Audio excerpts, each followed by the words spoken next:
Hey moviegoers, today we're going to be reviewing Gladiator 2, and we're going to find out, does this movie get the thumbs up or thumbs down? Well, you know how we do it around here. We're going to review this movie in 5 different categories. They're going to be plot, acting, cinematography, soundtrack, and then entertainment value. After this is done, we're going to compile these scores and we're going to give you a final overall score on what I thought this movie, how this movie was. So let's get right to it. But before we get into the movie, I just want to say that the original Gladiator movie was an absolute masterpiece. It was a potentially perfect movie. It is in my top 3 movies of all time. It is probably a top 10 movie of all time for most people. It is just a great and a fantastic movie. And Gladiator 2 was a sequel that nobody was really asking for. I've never heard anyone say, hey, I wish we would get a sequel, because really, how do you improve upon perfection? And that's what the original Gladiator was. It was nearly a perfect movie. So we're going to see if this movie can live up. We're going to get right to it with the plot. And for this movie, the plot is the biggest detractor of this movie. The plot really doesn't make any sense. And I don't want to get into too many spoilers, but none of it makes sense at all. And the biggest part where it doesn't make sense is that we pick up in the movie about 20, 25 years later, but they do have a flashback. And this movie directly links to the original Gladiator. And in this flashback, it picks up right at the very end of the movie where they have picked up they picked up Maximus's body and they are taking it away. And it picks up right there. And the events that happened in Gladiator are just minimized and they're just erased because of the direction they took the plot of this movie. Everything the original movie fought for, everything the original movie was about, was just erased by the plot of this new movie, this sequel to Gladiator. And because of that, when you take away from the plot of an absolutely perfect movie with the plot of the sequel, you've done just a disservice and an injustice to the original. And because of that, I cannot rate the plot of this movie very high at all. It just was, for me, it was just awful. And it could have gone in so many better directions and different ways. And I feel that they just made this bad, horrible decisions when it came to the plot of this movie. And because of that, I'm going to give the plot of this movie a 3.5. It really was bad. And again, because it took away from the original. And because of that, it can't be rated high. So I give it that 3.5. Now on to the acting. The acting was solid in this movie. The actors performed their characters well. They portrayed them well. Denzel Washington stood out in this movie. He really did a great job at his character. He made you buy into his character. The 2 actors that played the emperors in this movie, they did a good job. They were portraying these emperors. They're a bit of a yin and yang, a little bit in their personalities, and I think that they both played off each other well, and they did well in that.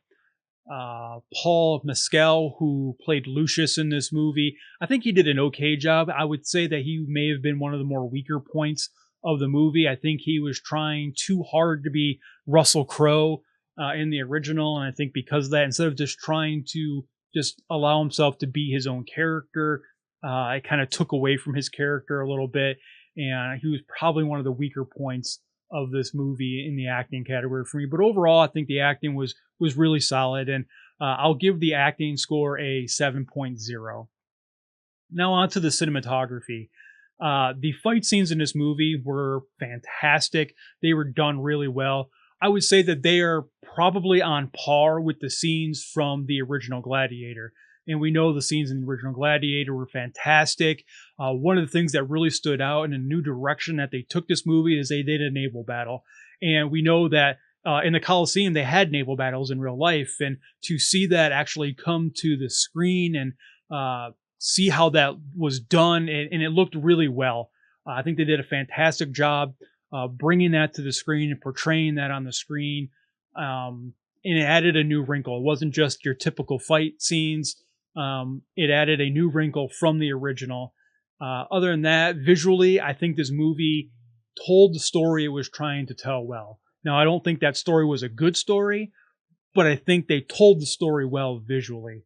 The visuals were fantastic. The shots of Rome, the sets. I think everything was done very well in the cinematography. Because of that, I'm going to give the cinematography score a 9.0. Now, the soundtrack, I will say it was average. The musical score it didn't really add to the movie, but it definitely didn't subtract anything from the movie. It didn't enhance, it didn't detract. It was there. It was slightly better than average. Like, it was just decent. And because of that, I mean, there's not much more I can say about it. I'm going to just give that a 6.0. Now, for an entertainment value, this movie was very entertaining, I thought. I was engaged throughout the movie. Despite the bad plot, it kept me drawn in. It kept me engaged. This movie obviously was never going to live up to the original, but I knew that going in. I didn't set myself and give myself unrealistic expectations. The original was just too good for this movie to live up to that. So I kind of went in with an even expectation level. And I would say it probably exceeded my expectations a little bit. And it was a bit more entertaining than I thought it was going to be going in. So it was it was good. It was very entertaining. I think though that if this movie was just a standalone movie on its own and it wasn't directly tied to the original Gladiator, I think it could have been a better movie. And I think it would have been a more entertaining movie. But being connected to the original, I think took a little bit away because, again, the plot was terrible. Again, the plot would have been great if this was a standalone movie and not a direct sequel that connects to the original. So because of that, I'm still entertained though. It was great. The visuals are great. I was sucked in. I was drawn in. I was sitting on the edge of my seat many times. So I'm going to give the entertainment value an 8.5 on this. So overall, we can say that Gladiator 2 was a solid movie. It definitely wasn't going to live up to the original.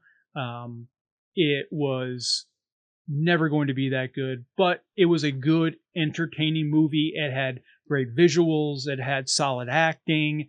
And because of this, I'm going to give it a high score. Now we're going to look at some of the other scores that people are giving it on IMDb. The average critic score, or the average score, was a 6.7.